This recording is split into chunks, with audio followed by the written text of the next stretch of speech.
Infrastructure development is critical prelude to economic growth and development on a global scale. Most emerging economies with infrastructure deficits have a little chance of establishing a sustainable route to national growth as extracting foreign direct investment. The Minister of Industry, Trade and Investment says price of goods will continue to rise if exporter fails to bring back proceeds from exportation. She further reiterated federal government readiness to work with private sector, especially export stakeholders, to move the country forward. There are lots of incentives that NUDC has for exporters who are bringing back their export proceeds.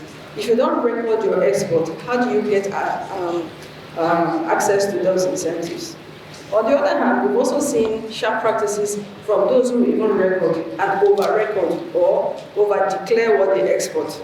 That's also a crime. Stakeholders in the trade and investment highlight the importance of trade in Nigeria as a means of revenue generation as well as enhanced job creation, adding that the trade dialogue serves as a platform for public and private sector stakeholders to come together, exchange ideas, and forge partnerships that promote economic growth and development. Can actually help Nigeria realize the economic, it says diversification, I would call it transformation, that every country needs in order to realize its full potential. In the case of Nigeria, it's very simple. It's about creating jobs for the 3 million plus youth, Nigerian youth who come of working age every year.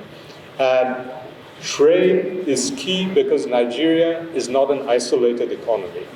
This gathering not only signifies the importance we place on open dialogue, but also an opportunity for us to collectively explore avenues of collaboration, address common challenges, and identify innovative solutions that will contribute to the sustainable development of our economy.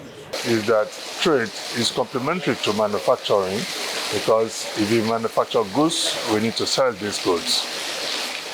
Of essence, we believe trade is to harness the relationship between our resources and trade facilitation. What does that mean? It is that we need to find a way to create an enabling environment for manufacturing businesses. The high point of the event was the launch of Trade Policy of Nigeria 2023 to 2027. The Minister of Industry, Trade and Investment says the policy is to diversify the country's export base and to continue to liberalize the import trade, adding that it will encourage a higher level of domestic consumption of goods and a more efficient use of resources. We have to have a strategy for our trade. We have to be deliberate in making sure that we promote positive trade practices that will increase our balance of trade. This trade policy is a guideline for how we are going to operate that sector. Trade is the backbone of the country, and it's important there is a guideline to support this sort of criticality that the government is placing on trade. Trade has always been a catalyst for growth and development. It is expected that dialogue will help in addressing challenges in the trade sector that hinders prosperity in the trading environment. Kike Lomo Okeri, Global Television News.